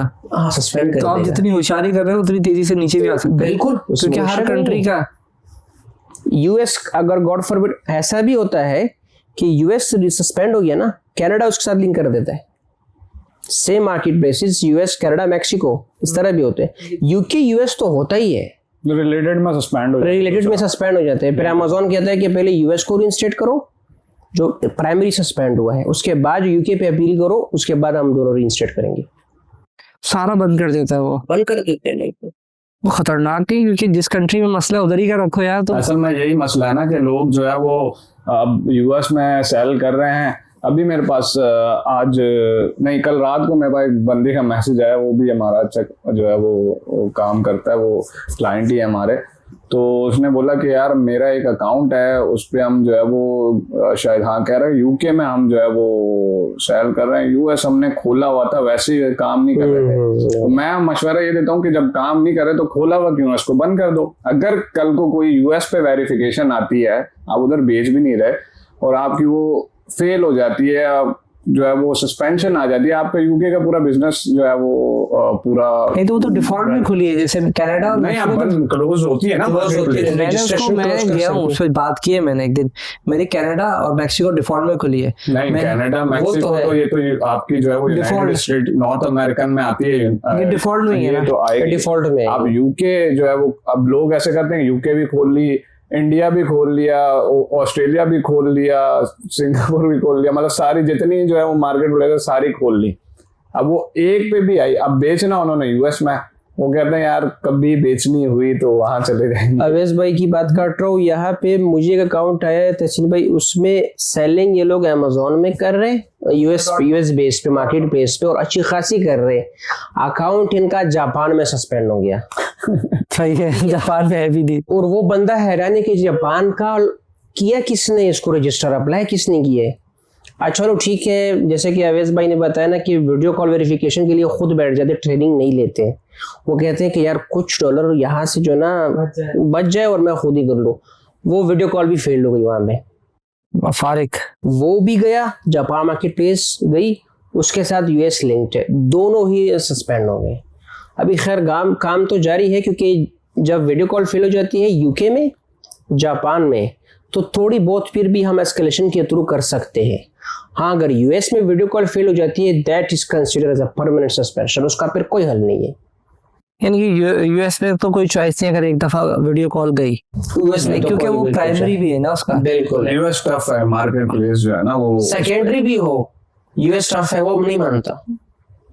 नहीं, अगर किसी ने खोला डायरेक्ट यूके का था और बाद में यूएस गया, देखिए अगर खुल गया, वो रजिस्ट्रेशन उसने खुद कराई है या वो जो है वो यूके में बेच रहा है, उसका यूएस मार्केट प्लेस भी खुल गई है, तो आप उस मार्केट प्लेस को बंद करवा दो। क्लोज जो है वो क्लोज नहीं है, वो करा दे भाई, पैसे चार्ज करता है, फ्री थोड़ी है वो कोई। हाँ, मतलब नहीं, लोग खुला हुआ छोड़ देते हैं। वो मैं बता रहा हूँ ना, अब जापान का क्या कंसर्न है। नहीं, उसे जाके खोली नहीं कैसे, उसको क्या वो कभी कभार ऐसे होता है कि वो कुछ बना रहे होता है तो जो बोलता है कि यार सारी बना दो, ये कर वो दो, सर्विस प्रोवाइडर गलती कर देता है, वो कभी गलती कर कभार देते हैं। तो आप सबसे पहले अकाउंट आपका रेडी हो ना, आपने जहां बेचना है वो मार्केट प्लेस रखें, बाकी सारी मार्केट प्लेसेस क्लोज करवा दें उधर सेटिंग में जाके, तो आपके पास ईमेल भी आ जाती है, आपकी क्लोज हो गई। अब आपको टेंशन नहीं है, जिस दिन आपको भेजना हो उसी दिन आप जो है वो मार्केट इनेबल कर दो, जो है वो इनेबल करें। इससे पहले जो है वो ना करें, क्यों फजूल में जो है वो पंगा लेना है कि आपका जो है वो बैकएंड पे कोई सस्पेंशन आए।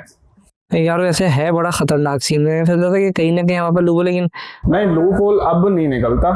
ये 2019, 20, 21 तक काफी लूप होल्स जो है वो, और काफी आपको पता है स्कैम्स भी मार्केट में बहुत होते रहे हैं, और मियां चन्नू जो है वो माशाल्लाह गड़ रहा है इसका। अभी भी लोग कर रहे हैं ड्रॉप शिपिंग में, कि 2 नंबरियां कर रहे हैं। अब मेरे ख्याल बिल्कुल अब तो खत्म हो गया, बहुत ही कम करते अब तो लोग सुधर गए हैं। अब जो जेन्युइन लोग हैं वो काम कर रहे हैं। हाँ। तो जो डेटा है 13,000 जो अकाउंट सस्पेंड हो रहे हैं ईयरली, तो मेरे ख्याल कम हो गया, यानी कि फिर पुराना ज्यादा होगा, फिर तो 1,13,000 होगा। हो सकता है इससे बहुत सस्पेंशन आती थी दिन में जो है वो, पर लोगों ने जाना, क्योंकि हाइप भी नीचे आ गई है और लोगों को समझ में आ गया कि यार मैं $2-4,000 लेके नहीं पहुंच सकता, तो वो भी कहते हैं यार अभी पैसे भी नहीं है इतने, तो थोड़ा सा मेरे ख्याल अभी ट्रैफिक बहुत कम हो गया होगा। बहुत ही कम हुआ है। जो करते हैं वो भी डायरेक्ट नहीं करते, 2 स्टेप करते हैं, और वो भी ऐसे हैं कि कभी भी सस्पेंड हो सकता है। 5-6 महीने एवरेज चलता है अकाउंट, फिर वो और दूसरा अकाउंट ले लो। मतलब ये जो है वो कोई बिजनेस नहीं है मेरी नजर में, नहीं है बिजनेस, ये तो मजदूरी है। आपने जो है वो यहाँ से यूं कर लिया, यहाँ से तो पैसे बचा लिए, फिर अगर 4 अकाउंट में से पैसे निकाले, 5वें में फंस गए तो आप पूरे जो है वो ब्रेक इवन पे आ गए।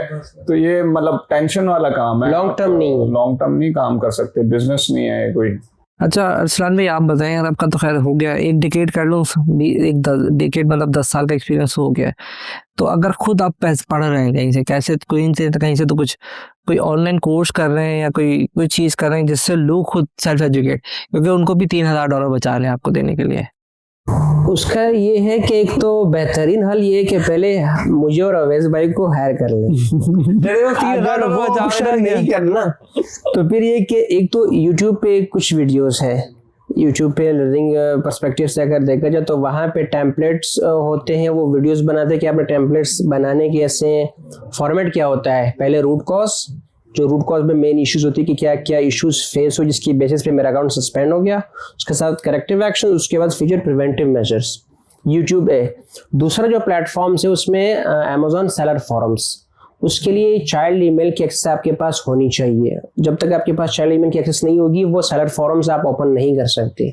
उसमें क्या होता है कि जो मेन सेलर्स होते हैं उनको कोई सस्पेंशन आ जाती है, सस्पेंशन वो पोस्ट क्रिएट कर देते हैं कि ये इश्यूज मेरे पास है। जो अमेजोन के अपने ही एजेंट्स होते हैं, इन अ सेंस एम्प्लॉयज ही समझ लें, वो क्या करते हैं, वो उनको रिस्पॉन्स देते हैं कि आपको ये इशू आया है, इस इशू के थ्रू आपने ये स्टेप्स लेके इसको रिजॉल्व करना है। तीसरा जो मेन है, आपने पॉलिसीज ही पढ़नी है, जो वो है मुश्किल काम। हम लोगों ने जो सेल्फ स्टडी की है वो सारी पॉलिसीज हम पढ़ी हैं, और 2019 से ही अभी इसके दरमियान कुछ कोर्सेज भी आए, लोगों ने ज्वाइन भी किया, लेकिन क्या था कि वो जो सिखाया था वही इम्प्लीमेंट किया था, उसके बाद अभी वो सारे लोग चले गए, लेफ्ट कर गए रीइंस्टेटमेंट। क्यों?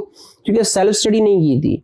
जो तीसरा मॉडल है वही पॉलिसीज पढ़नी है। सेलर सेंट्रल के डैशबोर्ड और हम नीचे आएंगे हेल्प के साथ प्रोग्राम पॉलिसीज, उस पर क्लिक करके सारी जो पॉलिसीज होती है, लिंक्स होती है, वो सारे आते हैं। हम खुद जब कभी कभार जो है ना कहीं पे स्टक हो जाते हैं, वो पॉलिसीज पढ़ लेते हैं, पॉलिसीज से हमें आइडिया हो जाता है, उसके मुताबिक इम्प्लीमेंटेशन हम लोग करते हैं। तो ये बेस्ट पॉसिबल वे है प्लेटफॉर्म से लर्निंग पर्सपेक्टिव से।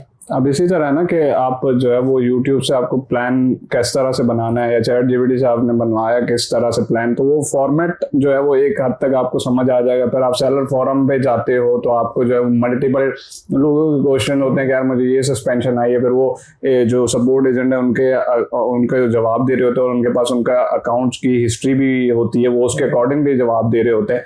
अब बात ये कि ये सारी चीज़ें तो हैं, अब हमने जो सेल्फ स्टडी की, अब हम जो है वो इसमें काफ़ी सालों से हैं, तो हमारी एक जो है वो एक्सपीरियंस है, एक प्रैक्टिस है, क्योंकि हमने इसके अलावा और कुछ भी नहीं किया।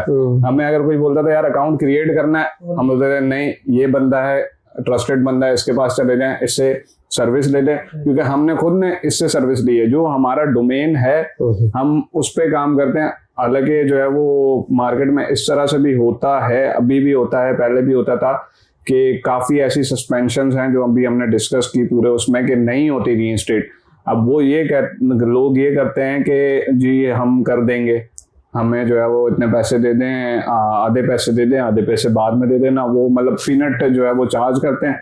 अब उसका गोल होता है कि मेरा जो है ना वो ये तो बन जाए 300-500 बच जाए, तो वो होता नहीं है। अब वो क्लाइंट को 1 महीने तक खाना पूरी करेगा, पीले वगैरह सबमिट करवाएगा, क्योंकि हमें पता नहीं होता। अब हम जो इतने टाइम से चल रहे हैं, अरशान भाई इतने टाइम से चल रहे हैं, सिर्फ जो है वो लॉयल्टी की वजह से, और जो है वो हम मशवरा, अगर कोई आता है कि यार मशवरा चाहिए तो हम सीधा मशवरा देते हैं। कोई ऐसा अकाउंट हमें पता है यार ये रीइंस्टेट नहीं होगा, अगर हम जो है वो उसको ऑन बोर्ड कर लें तो हमारे जो है वो हम भी इसी तरह से जो है पैसे बना सकते हैं। अब बात ये कि वो कल को उसको कोई और काम पड़ेगा या कोई रेफरेंस उसको देना होगा, बोलेगा यार ये बंदे को जो है ना काम नहीं आता, या जो है ना इसने मेरे साथ जो है वो चीटिंग की है, तो हम जो है वो क्लियर ये कह देते हैं यार ये नहीं होगा। अब वो बोलता है यार फलाना कह रहा हो जाएगा, मैं उसे यही समझाते हैं कि भाई वो आपके से पैसे लेगा, हो ना उसने कुछ भी नहीं है, क्योंकि एक सस्पेंशन खुलती नहीं है।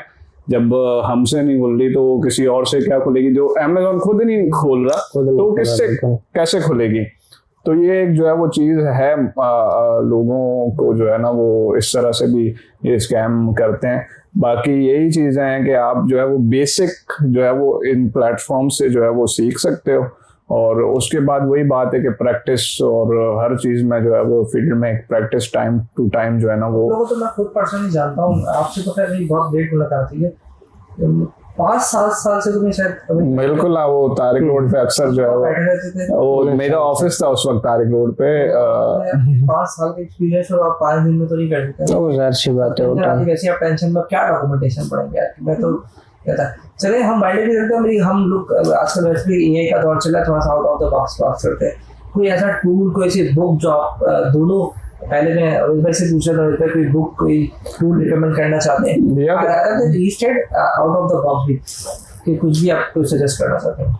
यार देखें, इस पे जो है वो जो मेन प्लेयर है, क्लाउड है, चैट जीपीटी है, या इस तरह के टूल हैं, ये आपको जो है वो काफी सारी जो है वो हेल्प कर देते हैं कि आपकी सस्पेंशन किस वजह से है, या क्या रीजन हो सकता है। आप जो है वो अगर बिजनेस स्टार्ट करना चाह रहे हैं या कोई इस तरह का जो है वो प्रोडक्ट के हवाले से आप उससे डिस्कशन करें, you can chat with these tools, and आपको जो है वो आइडिया हो जाएगा कि यार मुझे ये करना चाहिए, ये नहीं करना चाहिए, इस प्रोडक्ट में ये मुझे जो है वो इश्यूज आ सकते हैं। तो ये है कि आपके पास वो एक अच्छी चीज़ है कि आपकी जो है वो स्टार्टिंग में काफ़ी चीज़ें क्लियर हो जाती हैं कि आपने जब स्टार्ट करना है, तो ये है। और अगर मैं अरसलान में आपसे बात करूं कुछ तशरीफ भाई, इसमें ये कि इसकी मतलब कोई बुक तो नहीं है, कोई टूल जैसा कहते हैं, कोई टूल बताया नहीं, मैं जरूरी नहीं रीस्टेट का बताया, कोई भी टूल जो इस्तेमाल करते हो। टूल जो मैं खुद यूज कर रहा हूँ वो चैट जीपीटी है।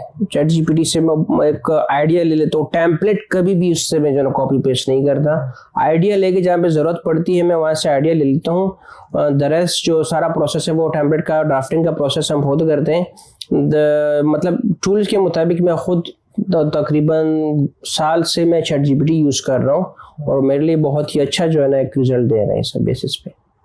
अब टूल की अगर आप वैसे आउट ऑफ द बॉक्स बात करेंगे तो टूल तो काफ़ी जो है वो सारे हैं। अब मेरी जो है वो एक दूसरी एजेंसी है मार्केटिंग ब्रांडिंग की मेरी वाइफ के साथ, तो उस पे तो हम जो है वो बहुत सारे टूल यूज़ करते हैं, जिसमें जो है वो इमेज जनरेशन का या वीडियो जनरेशन का। तो इस तरह से तो अगर आप आउट ऑफ द बॉक्स इससे पूछेंगे तो बहुत सारे टूल्स हैं, बता सकते हैं। तो इस तरह से बहुत बिल्कुल जैसे लिस्टिंग के लिए गूगल का जो लैब आ गया वो यूज कर रहे हैं, जैसे लिस्टिंग। हाँ, वो उससे आप जो है वो अच्छा कर सकते हैं। ये कि अभी जो है वो जीपीटी का, क्योंकि हमारा डिजाइन का भी जो है वो एजेंसी है ना, तो उस पर आपने अच्छा ये किया कि आप जो है वो ये जेमिनाई से जो है वो एक लेयर जो है वो पूरी आप बना सकते हैं, उसकी जो ईबीसी कंटेंट का जो वो है। और उसके बाद जो है वो अभी ये जीपीटी 5.5 पे जो है वो डिज़ाइन बहुत अच्छा आ रहा है, तो उस पर आप टेक्स्ट वगैरह जो है वो सारी चीज़ें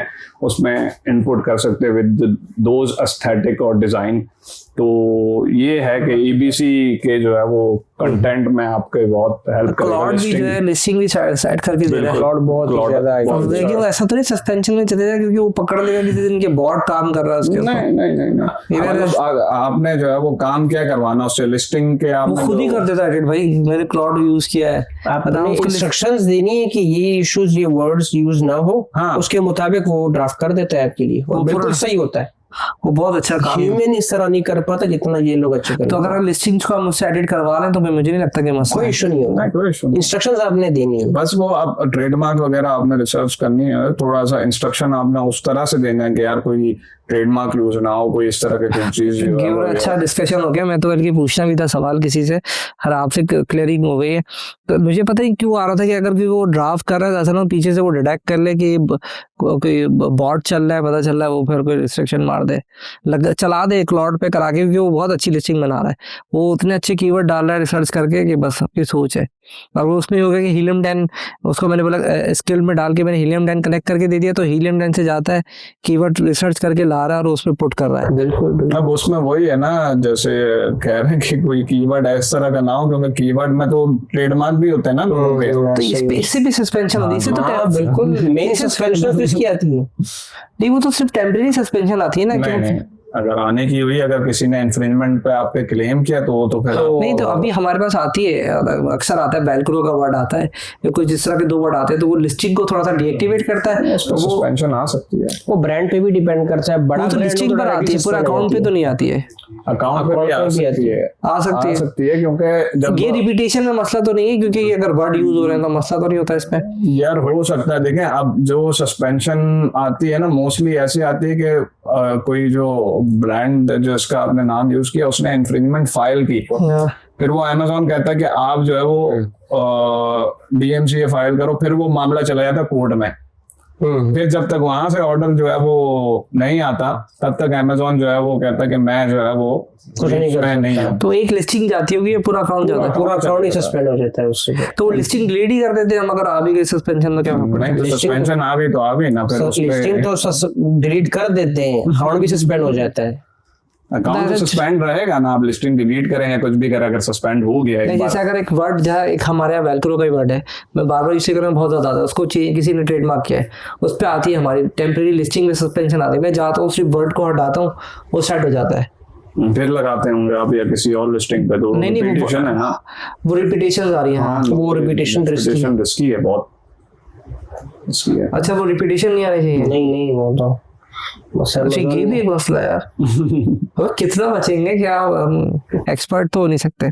कोई ऐसी कोई जनरल बात आप दोनों को एडवाइस देना चाहो, ये both have an experience in restatement, क्या हम एक ये एडवाइस लोगों को कर देते हैं ताकि लोग कुछ अकाउंट सस्पेंड होने से बच जाए? तो पहले अरसलान भाई की तरफ चलते हैं। जो सस्पेंशन से बचे जाए उसके जो स्टेप्स है, पहले तो डॉक्यूमेंट्स आपके प्रॉपरली हो, चाहे उसमें आपके आईडेंटिटी के डॉक्यूमेंट्स है, एलएलसी के है, और उसके साथ साथ जो है ना आपकी इनवॉइसेस आपके पास होने चाहिए, शिप फ्रॉम एड्रेस और वहाँ का जो बिजनेस एड्रेस होता है, सप्लायर की डिटेल्स, वेटिंग का प्रोसेस आपका सही हो, उसके बेसिस पे जो है आपका अकाउंट कभी भी सस्पेंड नहीं होगा। एडिटेड फॉर्म में फाइल कभी भी सबमिट ना करें कि जो है ना सिस्टम को डिसीव करके जो है ना आप सब कोई डॉक्यूमेंट्स अटैच करोगे कि मैं ये कर दूंगा, मैंने कोई मेटाडेटा रिमूव कर दिया, कुछ भी नहीं होता। अमेज़न का एआई एल्गोरिथम इतना ट्रेन हो चुका है कि वो पकड़ लेगा आपके सिचुएशन प्रोसेस को। किसी ने जो है ना किया था, ये डिसीव करने की कोशिश की थी, अमेज़न ने चलो एक्सेप्ट कर भी दिया था, उसने जो है ना वहाँ पे फ़ोन नंबर रैंडमली दे दिया था, तो अमेज़न ने कॉल की, सप्लायर को कॉल ही नहीं लग रही थी, तो उस पर भी अमेज़न ने वो रिजेक्शन दे दी कि सप्लायर इज़ नॉट रीचेबल। तो अमेज़न हर तरह से जो है ना वो वेरिफिकेशन करता है आजकल। वो पहला 2019-20 वाला अमेज़न नहीं है, वो एक एक चीज़ की उसके गुडविल पे बड़ा इफेक्ट पड़ा है। तो आपने ये चीज़ें प्रॉपर्ली करनी है कि प्रॉपर्ली जो अमेज़न की पॉलिसीज़ है उसको फॉलो करते हुए आपने जाना है, ताकि ऑब्वियसली एक इंसान की एक इन्वेस्टमेंट होती है एट स्टेक, उससे इंसान ना खेले। तो प्रॉपर डॉक्यूमेंटेशन आपकी सारी सही होनी चाहिए। अवेश भाई बताएं। बस यही जो है वो मेजर चीज़ें हैं, डॉक्यूमेंटेशन जो है वो पूरे हो, एक फाइल बनी हुई हो, और जो आपने एक और गलती होती है कि लोग जो है वो जैसे कंपनी डिटेल्स पे बना हुआ है, प्राइमरी कांटेक्ट पर्सन की जो डिटेल डालनी होती है, जो इंडिविजुअल पर्सन की डिटेल मिलती है, वो अक्सर ऐसे करते हैं कि यार यूएस की कंपनी है तो वही एड्रेस डाल देते हैं। तो ये एक चीज़ है कि आप जहाँ रेजिडेंशियल हैं जहाँ के, तो वहाँ के डालें। पाकिस्तान रेजिडेंशियल है, पाकिस्तान डालें, there is no issue.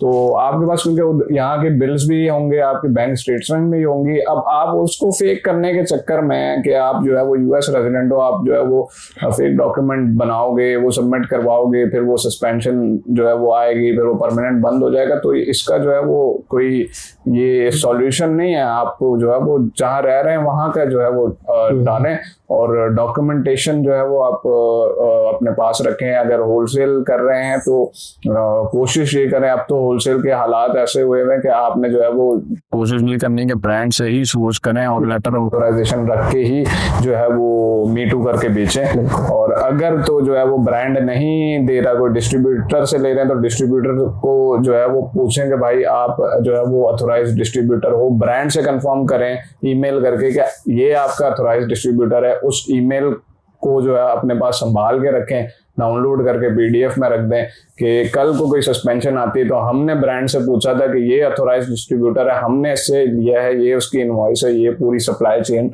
Document है। तो ये चीजें जो है वो रखें। बाकी जो है वो काम करें, सीधा काम करें, कोई टेंशन नहीं है। अगर आप कर रहे हैं, कोई ऐसी चीज आ जाती है तो आप जो है वो चलें, सर्विस ना लें, मशवरा ले लें। आपने जो है वो मशवरा करना है तो मशवरा करना। कहते हैं ना कि 40 के बाद जो है वो मेडिकल टेस्ट कराते रहना चाहिए। तो इसमें अमेज़न पे ये है कि जब अकाउंट खुल गया आपका तो आपको मेडिकल टेस्ट कराते हैं, ब्लड इसका सही जा रहा नहीं जा रहा है, लिवर में इसके कोई मसला है या नहीं है, तो इसके भी कुछ टेस्ट हैं वो फिर करते रहना चाहिए और डॉक्यूमेंटेशन को प्रॉपर रहना चाहिए। बड़ा मजा आया अर्सलान भाई, अवीस भाई, आप दोनों से बात करके। और मुझे लगता है कि बहुत सारे सवाल हैं लोगों के अभी भी होंगे, क्योंकि ऐसा लग रहा था, मुझे ऐसा लग रहा था मैं अपने ही मसले डिस्कस कर ली, मैंने कहा यार बंदे हैं तो बेनिफिट कर लूं।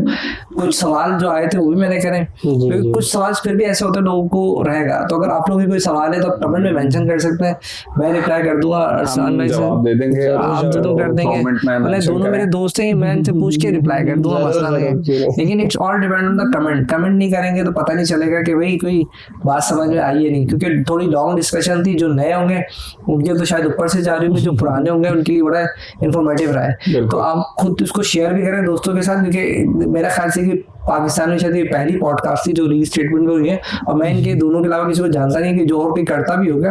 तो कराची के अंदर जो हम बैठे हैं आज, तो हमारी पहली पॉडकास्ट है, क्योंकि अकाउंट खोलने का तो बहुत सारी डिस्कशन होती है, लेकिन बंद करने में नहीं करते, और ज्यादातर लोग बंद हो रहे हैं, ठीक है ना, बंद बहुत ज्यादा हो रहे हैं, खुलते कम है। तो ये अपने दोस्तों के साथ भी शेयर करें ताकि उनके अकाउंट सस्पेंड ना हो, काम कर रहे हैं, ठीक है। और कोई भी कमेंट आप कर सकते हैं। फिलहाल अभी तक के लिए अल्लाह हाफिज।